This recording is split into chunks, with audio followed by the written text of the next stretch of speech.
오늘 하나님께서 우리에게 주시는 말씀은 사도행전 1장 6절에서 26절까지의 말씀입니다. 그들이 모였을 때에 예수께 여쭈어 이르되 주께서 이스라엘 나라를 회복하심이 이때니까 하니 이르시되 때와 시기는 아버지께서 자기의 권한을 두셨으니 너희가 알 바 아니요 오직 성령이 너희에게 임하시면 너희가 권능을 받고 예루살렘과 온 유대와 사마리아와 땅끝까지 이르러 내 증인이 되리라 하시니라. 이 말씀을 마치시고 그들이 보는 데 올려져 가시니 구름이 그를 가려 보이지 않게 하더라. 올라가실 때에 제자들이 자세히 하늘을 쳐다보고 있는데 흰옷 입은 두 사람이 그들 곁에 서서 이르되 갈릴리 사람들아 어찌하여 서서 하늘을 쳐다보느냐. 너희 가운데에서 하늘로 올려지신 이 예수는 하늘로 가심을 본 그대로 오시리라 하였느니라. 제자들이 감람원이라 하는 산으로부터 예루살렘에 돌아오니 이 산은 예루살렘에서 가까워 안식일에 가기 알맞은 길이라. 들어가 그들이 유하는 다락방으로 올라가니 베드로, 요한, 야고보, 안드레와 빌립, 도마와 바돌로메, 마테와 및 알페오의 아들 야고보, 셀롯인 시몬, 야고보의 아들 유다가 다 거기 있어 여자들과 예수의 어머니 마리아와 예수의 아우들과 더불어 마음을 같이하여 오로지 기도에 힘쓰더라. 모인 무리의 수가 약 120명이나 되더라.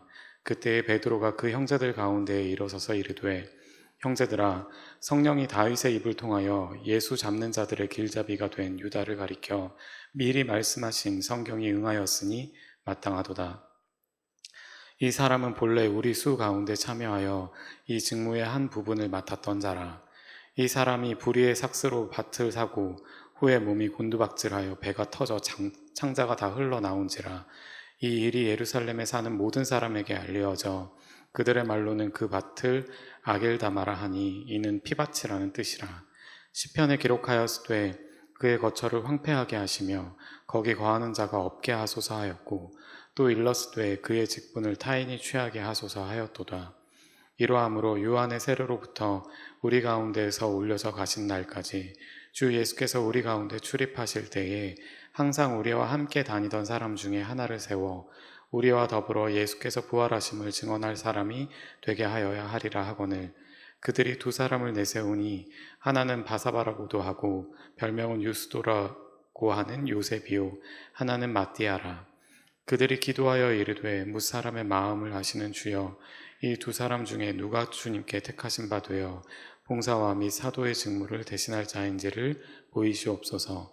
유다는 이 직무를 버리고 제 곳으로 갔나이다 하고 제비 뽑아 마띠아를 얻으니 그가 11사도의 수에 들어가니라. 아멘. 주님, 이 시간 당신의 말씀을 듣습니다. 이곳에 찾아오셔서 우리에게 말씀하여 주옵소서. 예수님의 이름으로 기도드립니다. 아멘. 예수님이 죽으시고 부활하셨습니다. 그런데 부활하시고 끝난 것이 아니고 부활하시고 승천하시지 않고 40일이라는 시간을 이 땅에 머무시면서 많은 사람들을 만나셨어요. 그러면서 예수님이 하신 일이 뭐냐면 오늘 읽지 않았지만 3절을 보시면 확실한 많은 증거로 친히 살아계심을 나타냈다. NASB 성경에 보면 설득력 있는 증거로 사람들에게 설득했다 이렇게 되어 있어요. 예수님이 죽으시고 부활하셔서 엄청난 일이 일어났잖아요. 그죠? 그런데 예수님이 부활하신 이후에 그냥 승천하신 것이 아니라 일일이 사람을 찾아다니면서 설득력 있게 증거를 보여주시면서 친히 자신이 부활하셨다는 것을 나타냈다고 하는 그 사실이 저는 기독교의 중요한 핵심을 보여준다는 생각을 하게 됩니다. 주님이 친히 각각의 사람들의 상황 속에 들어가셔서 그 사람들을 설득하신 거죠. 내가 부활했다. 요한복음 21장은 우리가 저번 주와 저저번 주에 살펴봤는데 예수님이 베드로를 찾아가셔서 베드로의 상황에 맞게 그에게 3번 질문하시면서 그를 회복시키시잖아요. 베드로를 회복시킨 예수님의 사건이 성경에 기록되어 있지만 저는 기록되지 않은 많은 사건 속에서 이 40일 동안 예수님이 많은 사람을 찾아가셔서 그 사람의 상황에 맞게 친히 자신의 부활을 증거하셨다. 이렇게 보여집니다. 하나님의 아들인 그분이 친히 자신의 부활을 증명했다고 하는 그 사실이 정말 저는 놀랍게 다가옵니다. 여러분, 높은 자리에 있는 사람 밑에 사람 시키잖아요.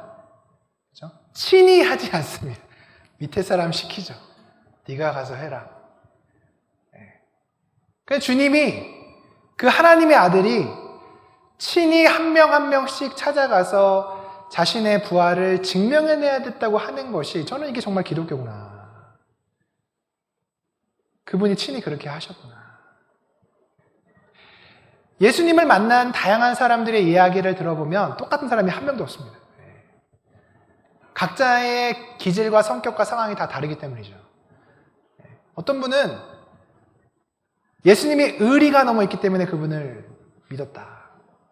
성경을 보면서 그냥 그게 느껴졌다. 이분은 정말 의리가 있구나. 베드로를 버리지 않고 끝까지 그렇게 했구나. 어떤 분은 이분은 정말 논리적으로 이렇게 설명을 잘하시는구나.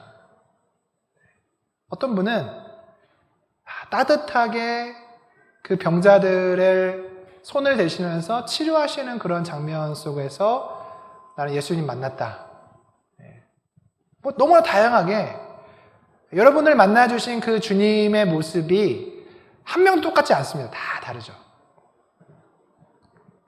어떤 분이 이제 아름드리 교회를 이렇게 정의하면서 이상한 사람들이 많은 교회다. 이렇게. 저는 이제 조금 이게 좀 해석을 해서 독특한 사람들이 많은 교회다. 이렇게. 이상하게 보일 수도 있을 것 같아요. 너무 다양하게. 그죠?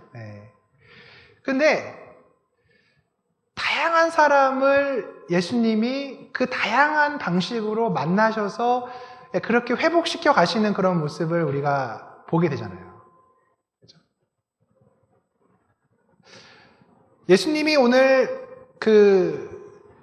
죽으시고 부활하신 이후에 그 40일 동안에 다양한 사람들을 만나는 그런 그 장면을 이렇게 보면서 참 저는 큰 은혜를 받았어요.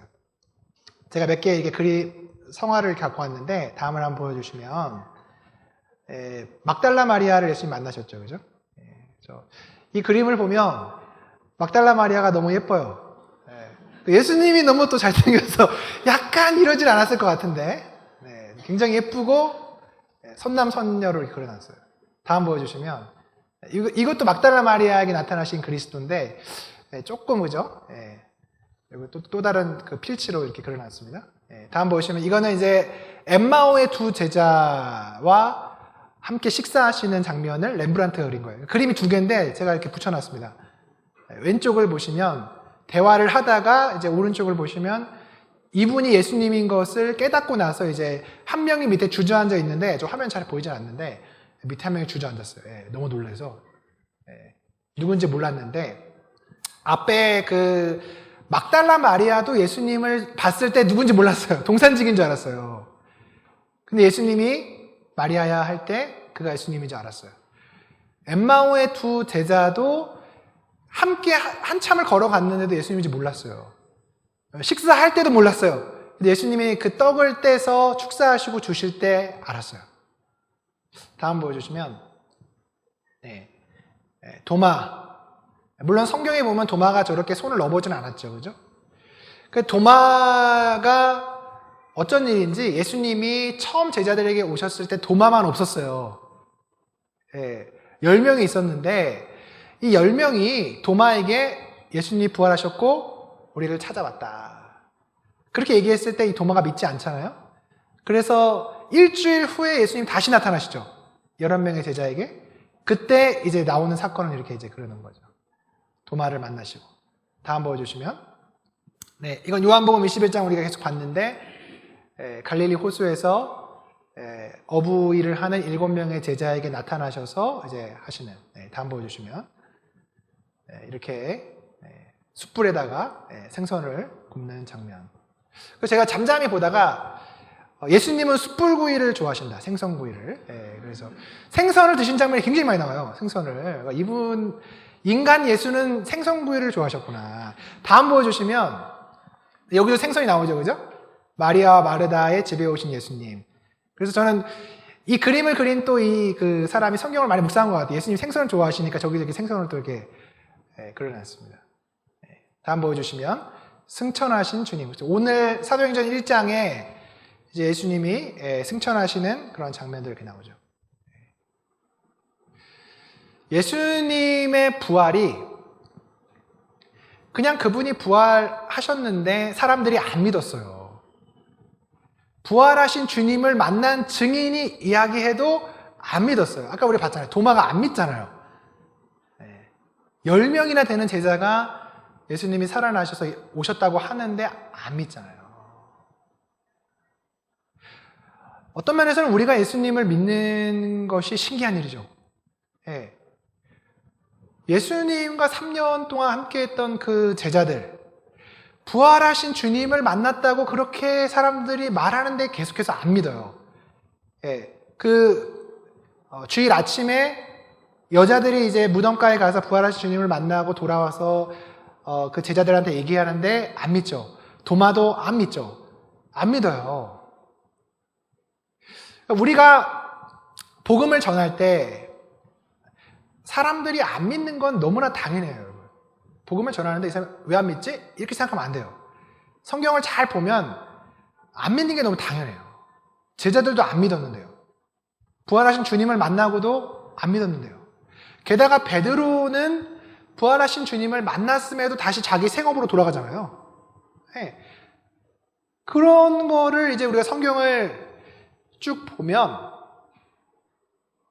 정말 이게 인간적이에요. 우리가 신앙을 갖고 예수님을 만나고 해서 끝나는 것이 아니고 예수님을 만났지만 우리가 그 예수님을 만난 상황 속에서 우리가 자라가는 그런 모습들을 봐야 돼요. 근데 한국교회가 구원론을 굉장히 많이 강조했어요. 예수님을 만나면 행복하죠. 예수님을 만나서 구원받는 일에 굉장히 많은 힘을 기울였는데 그 이후에 정말 예수님을 믿고 그분의 말씀을 어떻게 우리 삶 가운데 내면화하는지에 대해서는 너무나 쉽게 생각했어요. 근데 우리가 베드로 시리즈를 쭉 보지만 여러분 베드로 보시죠. 베드로 변합니까? 안 변하죠. 안 변하죠. 안 변하죠. 계속해서 예수님과 함께 있어도 안 변하잖아요. 근데 그 베드로를 예수님께서 계속해서 다루어 가시는 그런 장면들을 보면 그게 기독교의 핵심이잖아요. 예수님 만나는 데서 끝나는 것이 아니고 예수님을 만나서 그분을 믿고 그분이 하신 말씀이 우리 삶 가운데 들어오는 게 기독교잖아요. 우리는 그것을 베드로 시리즈를 통해서 보고 있습니다. 오늘 본문은 사도행전 1장의 말씀인데 사도행전은 여러분 성령 행전이라고도 하죠. 그죠? 그래서 제가 오늘 이렇게 찬양하면서 아직 성령이 안 오셔서 다음 장에서 오셔서 하여튼 그런데 사도행전이 성령 행전이잖아요. 막 교회가 뜨겁게 막 부흥하고 그죠? 3,000명이 막 회개하고 복음이 예루살렘을 넘어서 아시아를 넘어서 유럽으로 막 그렇게 전달되는 파워풀한 그런 말씀인데 사도행전 1장에 초대교회가 시작되는 것을 보면 그렇게 파워풀하지 않았어요. 사도행전 1장을 잠잠히 묵상을 해보시면 사도행전 1장의 제자들은 굉장히 어수룩했어요. 그리고 준비가 안 돼 있었어요. 그런데 그런 상황 속에서 예수님이 승천하셔요. 그 사복음서의 이제 뒷부분, 그죠? 사복음서의 예수님 부활하신 이후의 뒷부분들을 이렇게 읽어보고 사도행전 1장을 이렇게 읽어보면 그때 그 어수선한 분위기들이 이렇게 쫙 들어옵니다. 되게 어수선한 거예요. 그리고 예수님이 부활하신 후에 이제 제자들을 이렇게 만나시잖아요. 그죠? 그러면서 그 제자들에게 나 이제 40일 되면 하늘로 올라갈 거라고 말씀하시지 않았을 거예요. 그냥 예수님이 계속 그냥 그 40일 동안 여러 사람들을 만나면서, 그죠? 예. 그 성경에 보면 예수님의 그 동생인 야고보도 만나잖아요. 그죠? 야고보도 만나고, 베드로도 만나고, 베드로도 여러 차례 만났습니다. 제자들도 만나고, 엠마오로 가는 두 제자도 만나고, 막달라 마리아도 만나고, 이렇게 만나는데 이제 이 사람들이, 그냥 예수님, 부활하신 주님 만났기 때문에 단순히 변한 게 아니었어요. 여전히 그들은 우왕좌왕하고, 어떻게 할지를 그렇게 모르는 상황 속에서 예수님이 승천하신 겁니다. 그래서 예수님 승천하신 그 장면을 보면, 누가복음 24장 한번 보여주세요. 누가복음 24장을 보면, 예수께서 그들을 데리고 베다니 앞까지 나가서 손을 들어 그들에게 축복하시더니 축복하실 때 그들이 떠나 하늘로 올려지시니 하늘로 이렇게 쭉 올라가신 거예요. 오늘 사도행전 1장에도 이제 그 승천하시는 장면이 이렇게 나오고, 그들이 그에게 경배하고 큰 기쁨으로 예루살렘에 돌아가 늘 성전에서 하나님을 찬송했다. 52절과 53절은 제가 봤을 때 사도행전 2장 이후의 교회의 모습이었을 것 같아요. 아직 성령이 그 오순절 성령 강림 사건 때 임하기 전에 예수님이 이렇게 올라가셨을 때 그 제자들은 굉장히 허탈했을 거예요. 그죠? 내가 정말로 의지하는 그 사람이 사라졌을 때 여러분 그 상실감이 굉장하잖아요. 예수님의 공생의 시간 동안 제자들이 많은 사고를 쳤습니다. 기도도 하지 않았습니다. 여러 가지 문제가 있었어요. 믿음도 없었습니다. 그럼에도 불구하고 괜찮았던 것은 옆에 예수님이 계셨잖아요. 그죠? 뭔가 문제가 있고 믿음도 없고 귀신도 못 내어 쫓고 기도도 안 하고 그래도 예수님 계시니까 예수님 오시면 예수님이 해주셨죠. 그죠? 귀신도 내어 쫓아주시고 다시 알려주시고 그분이 기도하시고 예수님이 옆에 있었을 때 굉장히 든든했을 거예요. 그런데 그 주님이 갑자기 이렇게 하늘 올라가신 거예요. 왜 오늘 그렇게 하늘을 쳐다봤을까? 그 메시지 성경을 이제 보면 이것이 그분의 마지막 말씀이었다. 예수께서는 사도들이 보는 가운데서 들려 올라가 구름 속으로 사라지셨다. 그들은 빈 하늘을 바라보며 거기 서 있었다. 그때 갑자기 흰 옷 입은 두 사람이 나타났다. 그들이 말했다. 너희 갈릴리 사람들아, 왜 여기 서서 빈 하늘만 쳐다보고 있느냐. 이랬을 것 같아요. 예수님이 갑자기 올라가시는데 우리는 교회를 어떻게 해야 되는지도 모르고 제자들 입장에서는 이제 어떻게 해야 되는지에 대한 그런 말씀은 없으시고 성령이 너희에게 올 것이다 곧 그리고 그 성령이 너희에게 임하면 너희가 내 증인이 될 것이다 이 말씀하시고 올라가신 거잖아요. 그 어떻게 해야 할지를 모르니까 하늘을 뚫어져라 쳐다본 거예요. 계속 하늘을. 저는 주님이 슈퍼맨처럼 올라가셨을 것 같아요. 슈퍼맨처럼 이렇게 슈퍼맨 영화를 상상해 보시면 그죠?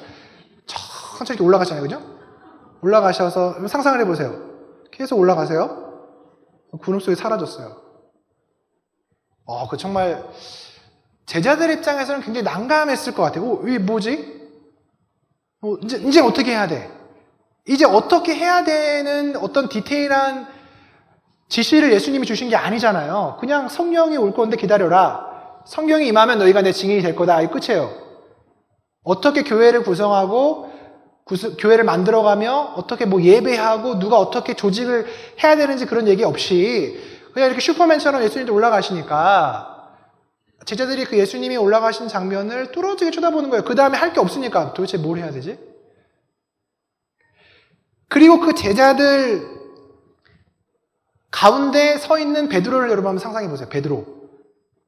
베드로는 수석 제자잖아요. 그죠? 예수님이 이제 안 계시니까 자기가 이제 뭐를 해야 되는데 얼마나 무게감이 있었겠어요. 이제 예수님 안 계시고 나는 뭘 해야 될까? 베드로가 지금 이 사도행전 그 1장을 우리는 어떤 그 흐름에서 봐야 되냐면 요한복음 21장 흐름에서 같이 가져가야 돼요. 지금 이 베드로의 상황은 예수님이 베드로를 찾아오셔서 요한의 아들 시몬아 네가 나를 사랑하느냐라고 3번 물으시고 그죠?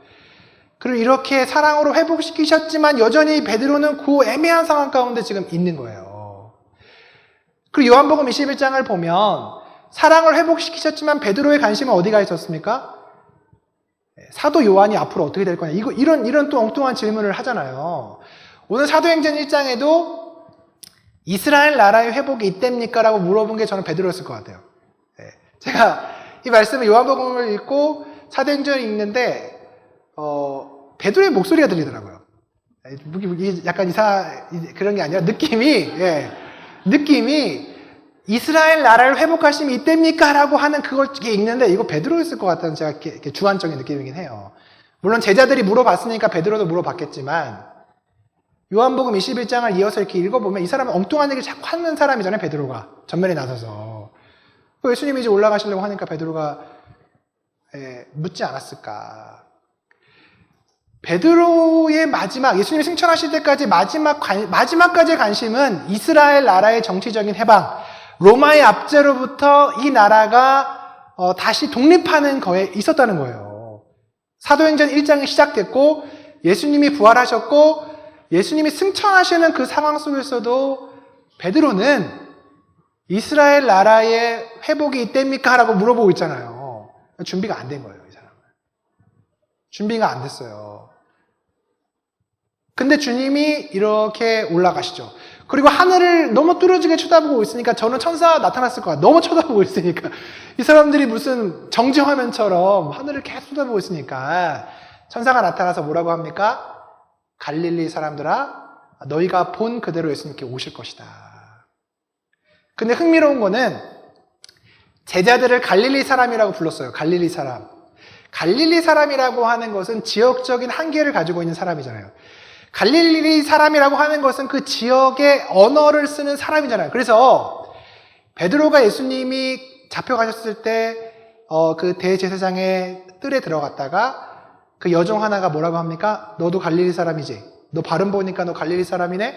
라고 하면서 베드로를 주목해서 봤을 때 베드로가 아니라고 부인했던 거잖아요. 갈릴리 사람은 절대로 긍정적인 단어가 아니에요. 그냥 그 지역 태생에 그냥 베드로를 보여주는 단어죠. 제가 만약에 천사였다면 조금 격려되는 단어를 했을 것 같아요. 너 반석인 베드로. 이제 이 하나님 나라를 책임질 제자들아. 이렇게 했을 것 같은데 그게 아니라 기죽이는 얘기죠. 갈릴리 사람들아. 갈릴리 사람, 베드로는 갈릴리 사람들아 들었을 때 예수님 부활할 때 자기가 들었던 그거 생각나지 않았겠습니까? 그죠? 지금 사도행전의 예수님의 승천의 이런 사건 속에서 제자들의 모습은 그렇게 구비되어 있는 그런 상태가 아니에요. 근데 여러분, 기독교가 굉장히 저는 이게 인간적이고 현실적이라고 느낀 게 뭐냐면, 우리는 막연하게 예수님이 우리를 만나주시면 엄청난 일이 일어날 거라고 생각하잖아요. 그죠? 그분이 다 책임질 것 같고, 뭔가 그냥 막연하게 뜬구름 잡는 것처럼 될 것 같잖아요. 기독교는 그런 게 아닌 거예요. 초대교회에 예수님 승천 후에 그 모습을 너무나 적나라하게 보여주잖아요. 그 사람들 하늘 쳐다보면서 이 갈릴리 사람들아 그냥 갈릴리에서 그냥 고기 잡고 갈릴리 사투리 쓰면서 그냥 너네 그런 사람들이야. 그 사람들아 뭘 보냐. 현실을 너무나 적나라하게 천사가 얘기하는 모습을 보면서 이게 정말 기독교구나. 예수님이 친히 한 명씩 신방하면서 그 사람들에게 내가 살아났다라는 걸 얘기하는 걸 보면서 야, 이게 기독교구나. 그게 기독교인 거예요. 네. 우리가 주님을 믿는다고 해서 뭐가 된 게 아닙니다. 우린 여전히 우리의 태생적 한계에 사로잡혀 있죠. 우린 여전히 그런 존재거든요. 잘 바뀌지 않고. 근데 주님은 우리에게 어떤 체면을 걸어서 너는 괜찮은 사람이고 너는 이제 뭔가 할 수 있어. 이렇게 하시는 분이 아니라 우리의 태생적 한계와 우리의 인간적인 존재를 있는 그대로 드러내시는 분인 거예요. 우리가 기독교를 정말 이해하고 예수님을 진짜 찐으로 만나려면 내 자신의 한계를 볼 수 있어야 되는 거예요. 내가 어디에 갇혀 있고 내가 어떤 존재고 나의 태생적인 한계가 무엇인지를 직면할 수 있을 때 우리가 거기서부터 기독교를 만나고 예수님을 만나는 거죠. 이 초대교회의 이러한 상황들이 굉장히 어수선한 그런 상황 가운데 있었다는 것입니다. 그리고 그 한가운데 베드로는 얼마나 부담스럽겠어요. 옆에 사람들 이렇게 쭈르륵 있는데 이 사람들 도대체 이제 어떻게 해야 되느냐, 도대체 어떻게 해야 되느냐. 그런데 이 사람들이 신기하게도 기도를 하기 시작합니다. 그래서 성경학자들은 이 오순절 성령 강림, 예수님의 승천과 오순절 성령 강림 사건 사이에 최소한 열흘 정도의 시간이 있었을 거다. 이렇게 시간을 6월절부터 이렇게 역순으로 계산을 해보면 예수님의 제자들과 예수님의 어머니와 형제들과 뭐 이런 사람들이 다 이렇게 모여서 마가의 다락방에서 기도를 하는데 그냥 하루 기도한 게 아니었어요. 이 사람은 적어도 한 열흘 정도는 그 마가의 다락방에 가서 사람들이 이제 모여서 기도를 한 거예요. 너무나 감사하게도 남겨진 제자들의 상태가 굉장히 어수선하고 분주하고 뭐가 완성되지 않고 여전히 이스라엘 나라의 정치적 그 회복을 생각하고 있었던 그때에도 그들이 기도했다는 것은 천만다행이죠. 정말 뭘 해야 될까 했을 때 그들이 정말 기도했다는 것은 그들이 뭔가 많은 점에서 바뀌고 그들의 내면에 예수님이 40일 동안 부활하신 후에 40일 동안 찾아오셔서 개인 면담을 하신 거잖아요. 그죠? 한 명 한 명 만나서 그들을 이렇게 보듬어 가시면서 무엇인지 모를 변화가 그들 안에 일어났다는 것이죠. 왜냐하면 예수님과 함께 했을 때 그들은 절대 기도하는 자들이 아니었어요. 기도하는 것을 모르는 자들이었죠. 그리고 함께라는 것을 모르는 자들이었죠. 모이면 싸웠잖아요. 누가 더 크냐 가지고 모이면 싸웠잖아요. 이 제자들이. 함께 뭐를 한다는 것을 모르는 자들이었고 하물며 함께 기도하는 것은 더더욱 모르는 자들이었고 근데 이 사람들이 누가 할 거 없이 마가의 다락방에 모여서 기도를 하기 시작합니다. 우리가 어려운 일이 있을 때 기도원 가잖아요. 그죠? 근데 저는 이제 옛날에 아는 분들이 기도원 가시면 밥 먹고 기도만 하는 줄 알았어요. 밥 먹고 아침 먹고 기도하고 점심 먹고 기도하고 저녁. 그럼 제가 이제 힘든 일이 있어서 기도원 가보니까 왜 이렇게 배회하는 분들이 많습니까? 기도원에. 기도하다고. 기도한 잠깐하고 밥 먹고 또 배회하는데 그게 왜 그런지 생각을 해봤는데 지금 생각을 해보면 여러분 우리가 기도를 하는 것이 각 잡고 두 손 모고 눈 감고 하는 것만 기도냐? 그렇지 않죠. 기도하는 중에 말씀이 떠오르고 그죠? 또 걸으면서 내 자신의 상황을 직시해보고 그죠? 또 생각해보고 하면서 그 과정이 통합적으로 일어나는 거잖아요. 그죠? 기도하고 말씀 보고 또 걸으면서 생각해보고 내 문제가 뭐지? 예수님 어떻게 이러한 시간을 갖는 그러한 시간 속에서 우리가 주님의 음성을 듣는 거잖아요. 이 사람들이 마가의 다락방에서 이제 열흘 정도 기도하는데 저는 각자가 그 시간 동안에 그런 과정들을 거쳤을 것 같아요. 그죠? 밥도 먹어야죠. 그죠? 밥도 먹어.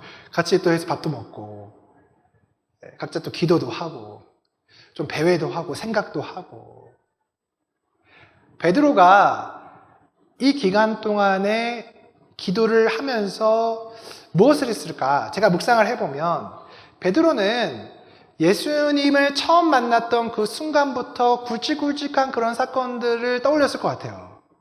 그리고 그 사건들을 떠올리면서 예수님이 하셨던 말씀들을 기억했을 것 같고 그 말씀들을 기억해내면서 그 기도의 시간에 자신의 삶을 새롭게 통합해내고 있어요. 그 증거가 어디 나오냐면 베드로가 이 기도를 이렇게 한 이후에 그가 오늘 일어나서 15절에 보면 그가 일어나서 향후 어떻게 우리 교회가 가야 될 방향을 제시하고 있어요.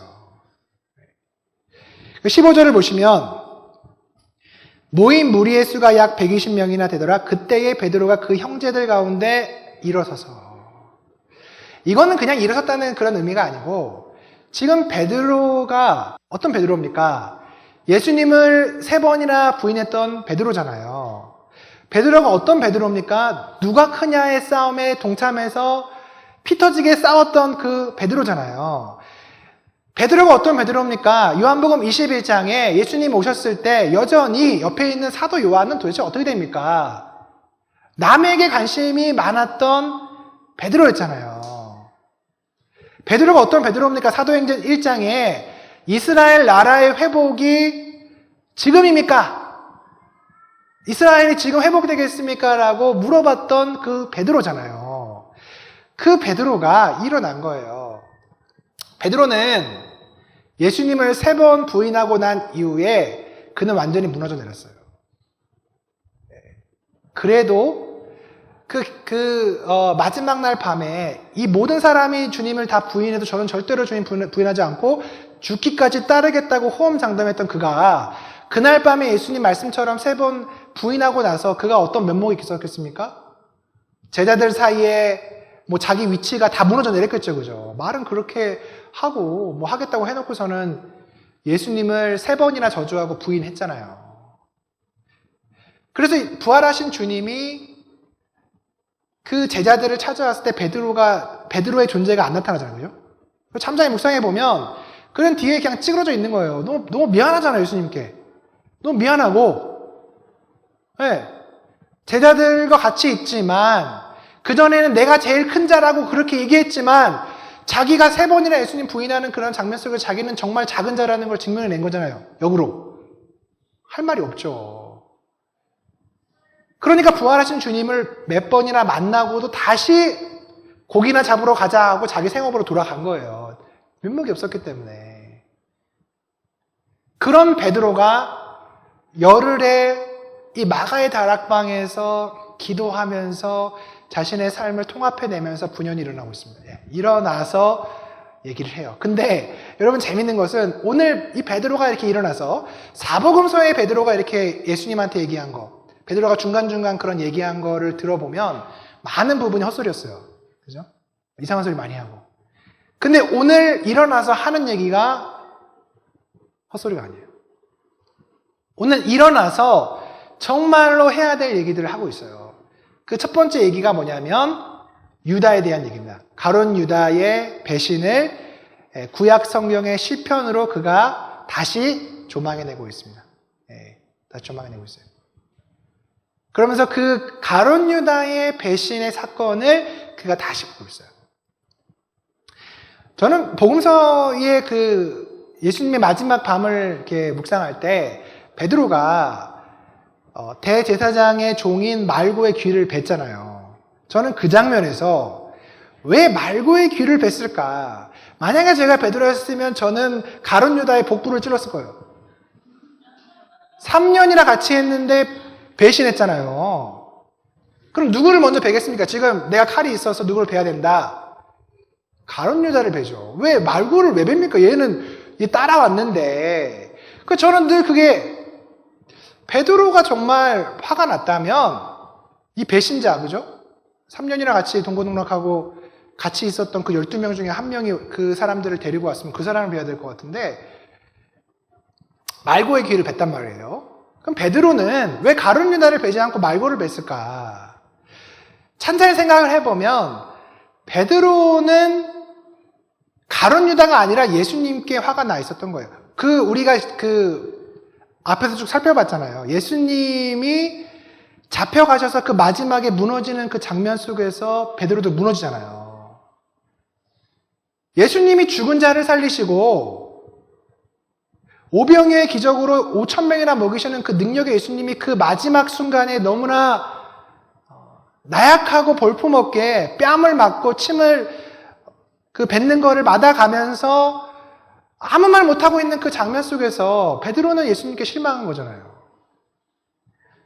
예수님은 이스라엘 나라의 회복을 시키실 왕이었고 그분은 능력자였고 베드로가 생각한 그 예수님이 있었을 텐데 베드로의 생각에 예수님이 부합하지 않죠.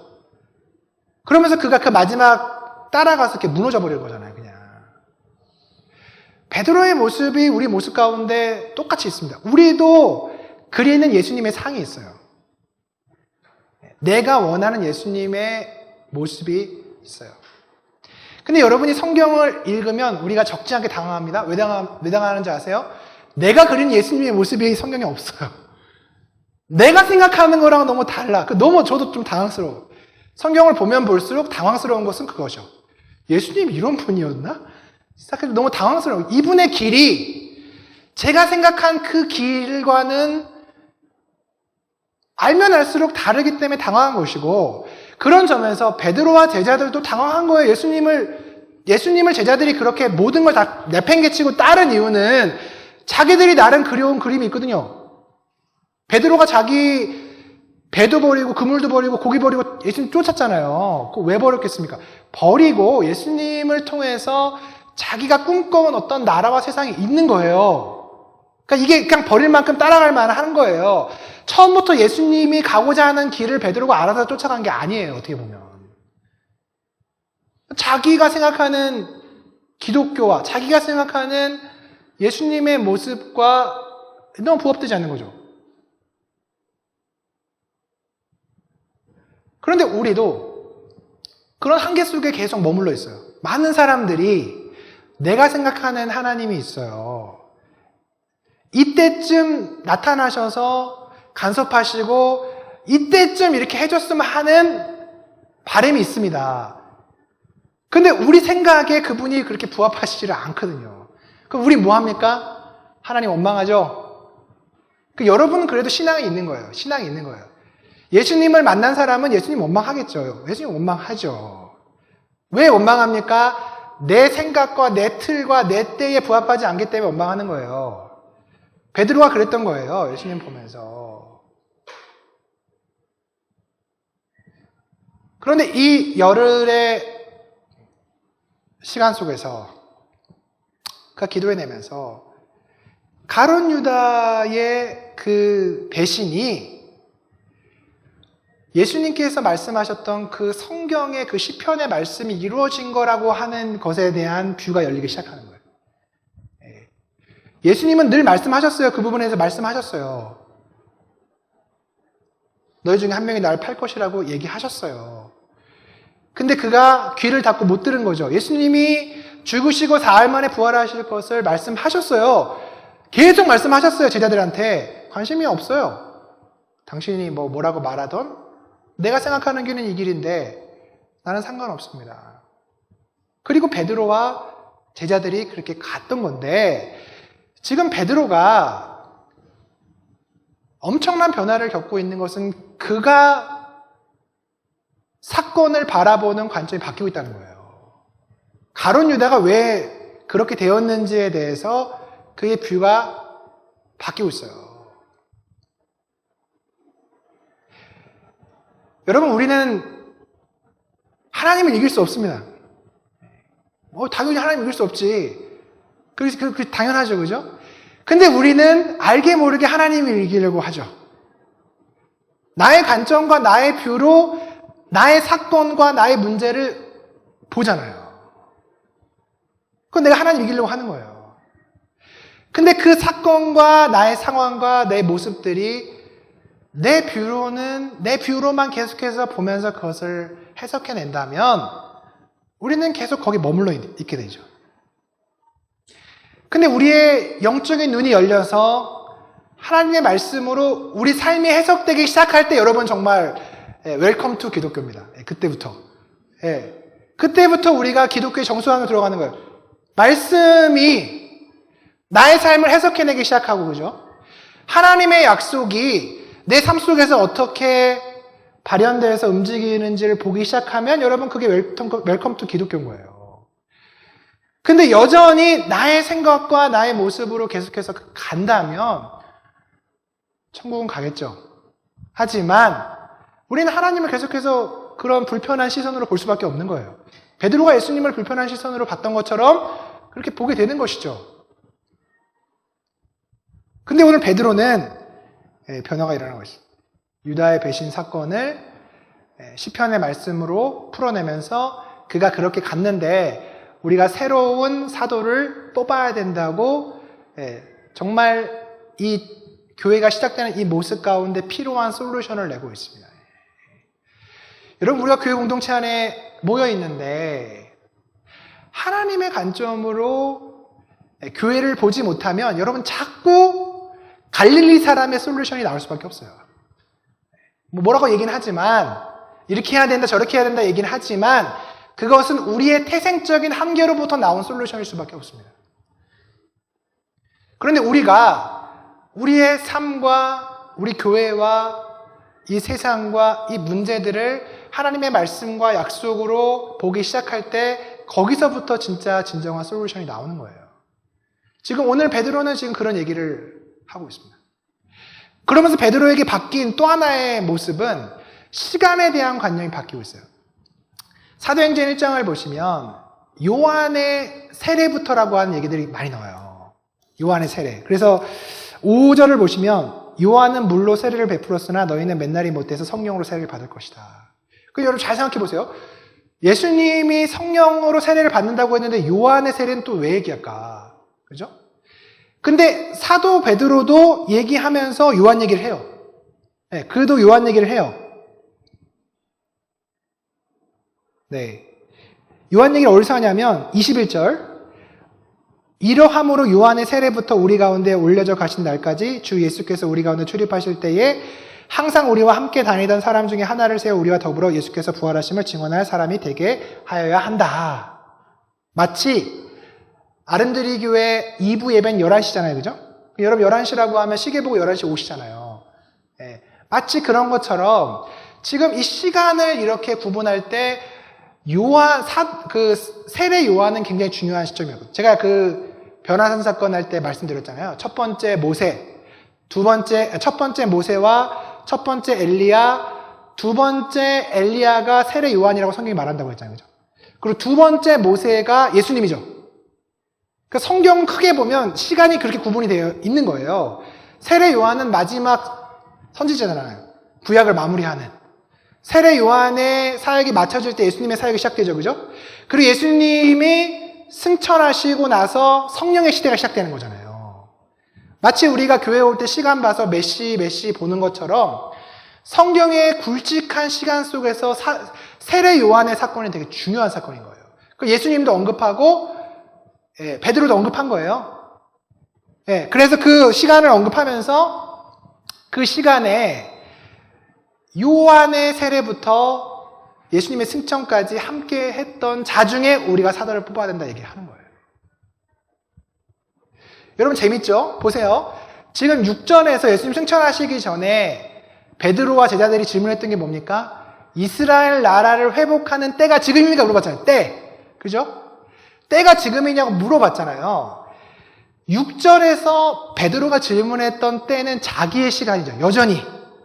이스라엘이 회복됐으면 좋겠고 이스라엘 나라의 정치적 회복 때문에 예수님을 그가 쫓았던 거잖아요. 그의 관심, 그의 시간의 관심이 이스라엘의 회복, 정치적인 회복의 때에 대한 관심이 그에게 있었잖아요.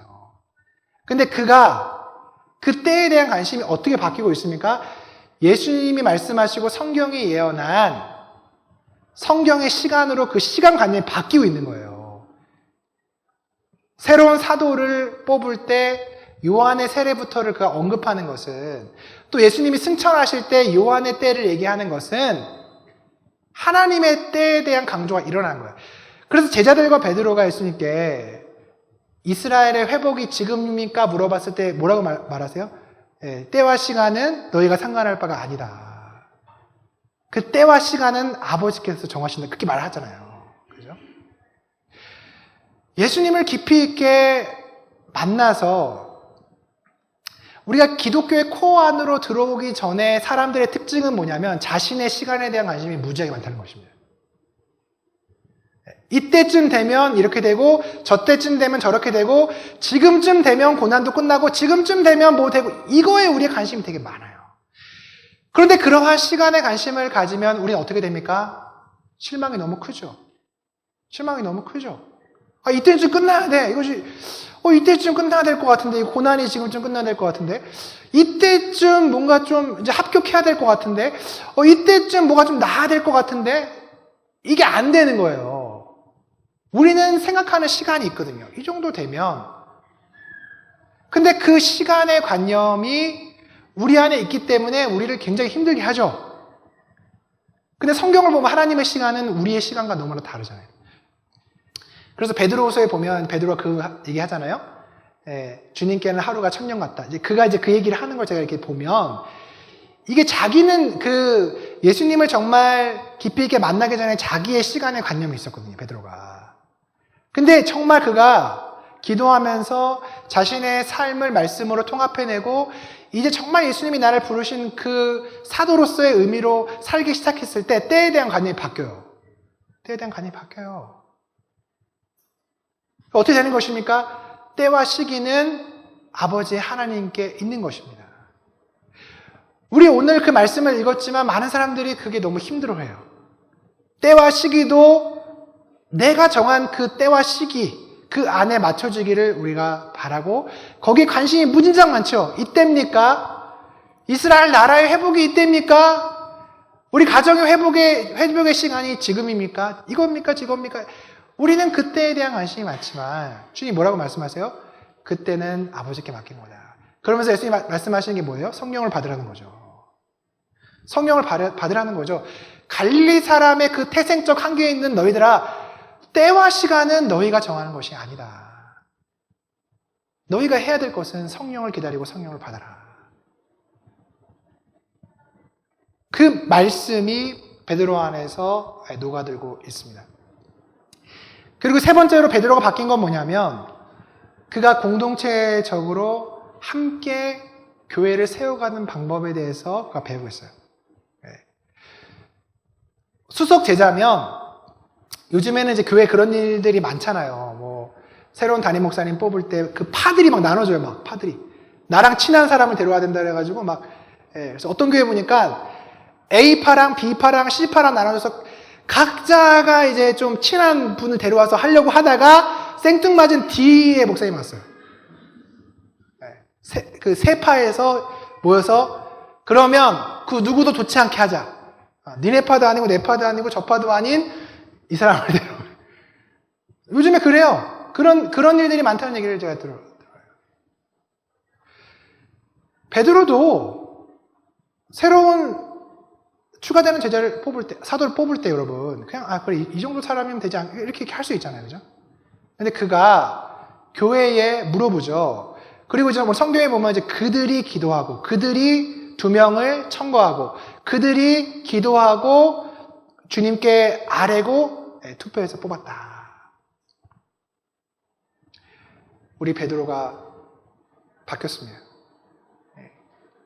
성경은 열매로 그 사람을 안다고 얘기하죠. 열매로 그들을 알리라.